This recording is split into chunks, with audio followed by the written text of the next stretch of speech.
The United States Navy faced significant threats across its borders. From acts of terrorism to piracy and warfare, the world forced its hand into becoming the unmatched naval power it is now. In this video, we'll examine how they dealt with the conflicts that threatened their peace. The 20th century began as a transformative era for the United States Naval Force. After emerging from the post-Cold War era, the Navy shifted its focus from countering the Soviets to addressing other asymmetrical threats. And there were a lot of them. Terrorism in rogue states began shaping global security concerns. There was the threat of the Al-Qaeda group, the rise of domestic extremism, and state-sponsored terrorism. However, the United States dealt with it all, both the national and international crisis that threatened its waters. Amidst the hassle of improved global security, the U.S. Navy realized that it needed to adapt rapidly, particularly in securing its Atlantic and Pacific borders. They knew that there was a looming threat, especially from the Al-Qaeda group, but what they didn't realize was just how soon or how hard it would hit. On the morning of October 12, 2000, the USS Cole, a guided missile destroyer of the U.S. Navy, was docked in Aden Harbor in Yemen, waiting to get its routine refuel. Under Commander Kirk Leopold's command, the ship had just completed mooring at 9:30 a.m., then began refueling at 10:30 a.m. Its crew carried on their activities as usual, unknown to them that they were about to face one of the most deadly attacks in U.S. naval history. At approximately 11:18 a.m., a small fiberglass boat approached the USS Cole. The ship carried over 1,000 tons of explosives, piloted by two suicide bombers affiliated with Al-Qaeda. As they drew close to the Cole, they detonated the explosives, sending a massive shockwave that tore a gaping hole 60 feet wide in the Cole's hull. The blast was so powerful that it pushed the ship's deck back and caused chaos on board, resulting in the death of 17 U.S. Navy sailors, and 39 others were severely injured. This attack on the USS Cole wasn't simply an act of violence on the part of Al-Qaeda. It had a much grander scheme, a show of force meant to prove to the United States that their operations in the Middle East were unwelcome. The strike greatly affected the activities of the U.S.'s naval forces in the region because of the USS Cole, an Arleigh Burke-class destroyer known for its advanced Aegis combat system, provided formidable air defense capabilities to the United States. Measuring 505 feet in length and displacing approximately 8,400 tons, the Cole was equipped to operate in various combat scenarios for offense and defense. Its Tomahawk cruise missiles, Standard missiles, and Phalanx close-in weapon system were state-of-the-art weaponry, with an impeccable design meant to strike land and sea targets precisely. But all of it went up in smoke. In the wake of the attack, President Bill Clinton condemned the act as despicable and cowardly. However, like most catastrophic events, it revealed a gnawing need for advancements in the United States naval forces, particularly regarding security protocols and the focus on counterterrorism.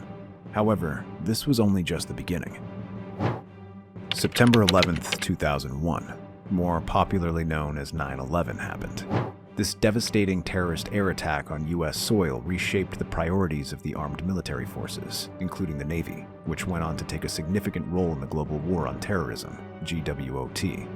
Although the initial fight against terrorism happened in Afghanistan's rugged mountains and not on the sea, the Navy played a critical role in providing support, reconnaissance, and deterrence. The U.S. Navy's test of strength came in the form of safeguarding essential lines of shipping and countering piracy in the Gulf of Aden. Although this was a less conventional challenge compared to other large-scale naval battles that took place as the decade unfolded, it was one of strategic innovation. By 2002, the U.S. Navy began introducing futuristic designs into its ships and submarines. The Virginia-class submarine was the first to go into service, built by General Dynamics Electric Boat, GDEB, and Newport News Shipbuilding, NNS. These submarines were designed to dominate both traditional and littoral waters. It featured an advanced sonar array, a Tomahawk cruise missile with vertical launchers, VLS, and stealth capabilities that made them nearly undetectable. At the same time, the Navy also experimented with littoral combat ships, LCS. These ships, built by Lockheed Martin in Austral, USA, were smaller and faster boats designed primarily for operations in coastal waters. The designs inputted into these vessels no doubt stretched the United States purse thin with their high cost and maintenance issues. However, it represented a significant shift in the Navy towards modular and adaptable vessels. In the following year, these improvements in their naval arsenal would get a chance to prove themselves, and they did not fail. At dawn on March 20th, 2003, the United States Navy found itself in the spotlight during the invasion of Iraq. In an attempt to secure the Parisian and northern Arabian Gulf critical to its oil supplies, the US and its allies invaded Iraq. President George W. Bush identified Iraq as an axis of evil alongside Iran and North Korea. His administration asserted that Saddam Hussein possessed weapons that, if left unchecked, would lead to mass destruction and eventually pose a threat to international security. However, most global leaders were not in support of Bush's claims and maintained that it was not justification enough for military intervention. Bush's assertion was unshaken, and his decision was swift, and the United States Navy played a vital role in the invasion.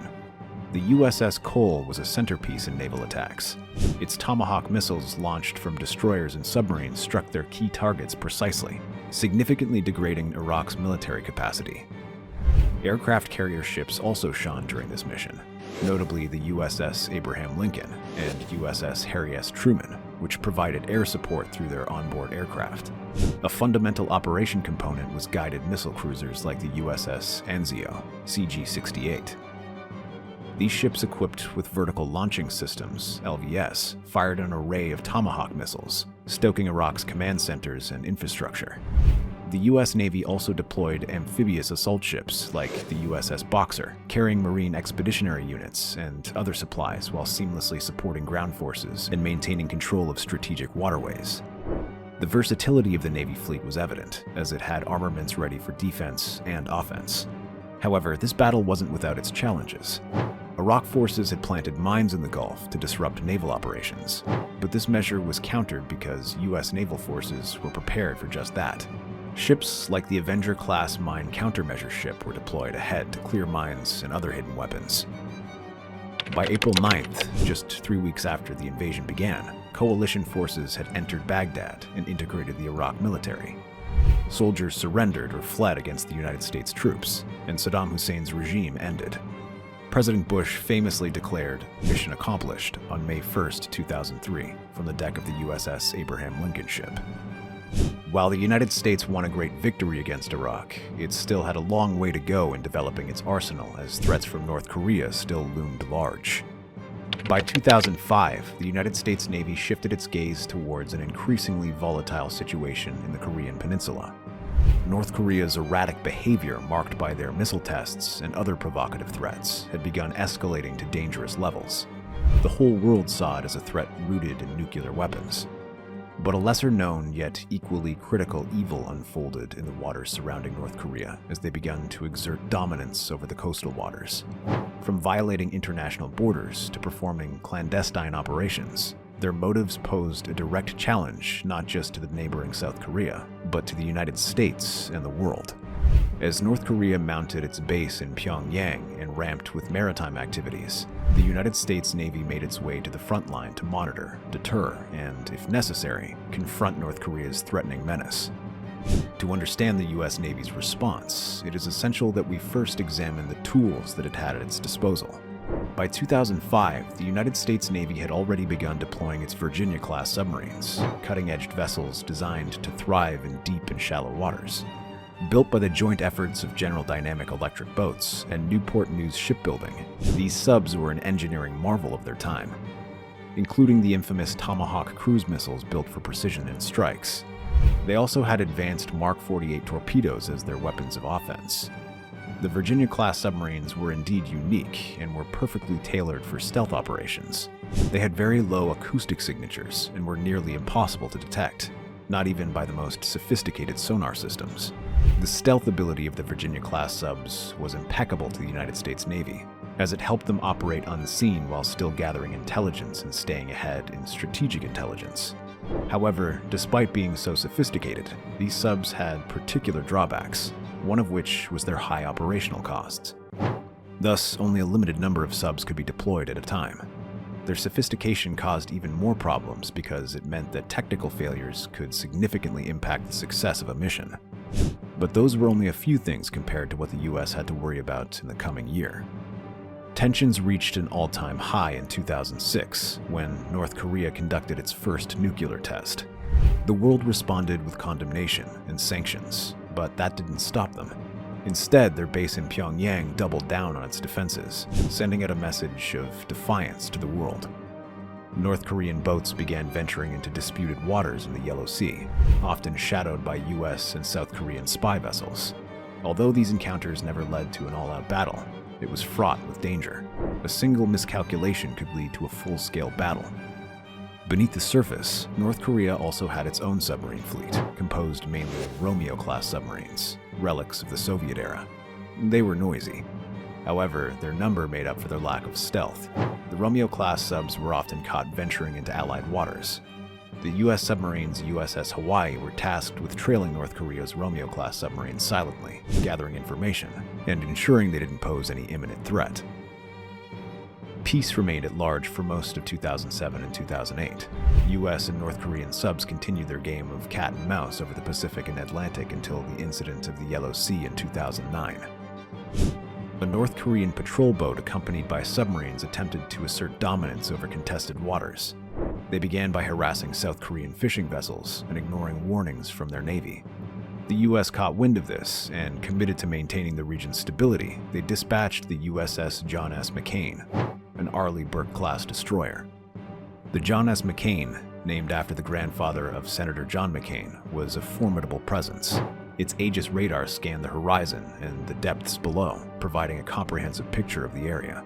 Meanwhile, the USS Jimmy Carter, SSN-23, a Seawolf-class submarine, lurked below the surface. The Jimmy Carter, one of the most advanced submarines ever built, had capabilities beyond combat. It was equipped for covert intelligence gathering operations, capable of tapping undersea cables and monitoring enemy communications. As the North Korean vessels continued their provocations, the US Navy demonstrated its resolve. The John S. McCain maneuvered assertively, cutting off the patrol boat's path and forcing it to retreat. Simultaneously, Jimmy Carter monitored the North Korean submarines, ready to respond if they posed a threat. The incident ended without bloodshed, but sent a clear message. The US Navy was prepared to defend its allies' interests. Its technological superiority made the US Navy so effective during these confrontations. The Virginia-class submarines, for instance, featured a photonic mast instead of a traditional periscope. This advanced system used high-resolution cameras and sensors to provide a 360-degree view, enhancing situational awareness. These submarines were also designed with Special Forces operations in mind and equipped with lockout chambers for deploying Navy SEALs. On the surface, the Aegis-equipped destroyers acted as command centers, capable of coordinating operations across vast distances. Their ability to integrate data from satellites, aircraft, and other ships gave the Navy an unparalleled advantage in situational awareness. By 2010, the United States Navy had successfully deterred North Korea's maritime advances, ensuring the security of international waters and reaffirming its commitment to regional stability. The confrontations in the Yellow Sea and beyond highlighted the importance of maintaining a solid and adaptable naval presence. While the story of these years may not be filled with dramatic naval battles, it is one of quiet determination and technological excellence. The submarines that prowled the depths, the destroyers that patrolled the surface, and the sailors who manned them all played their part in upholding the principles of freedom and security. If you love this video and would enjoy seeing more like it, then you're in the proper harbor. Drop a like, subscribe, and check out other videos on this channel for more content like this. While you're at it, hit the post notification bell so you never miss out on our upcoming videos. See you in the next one.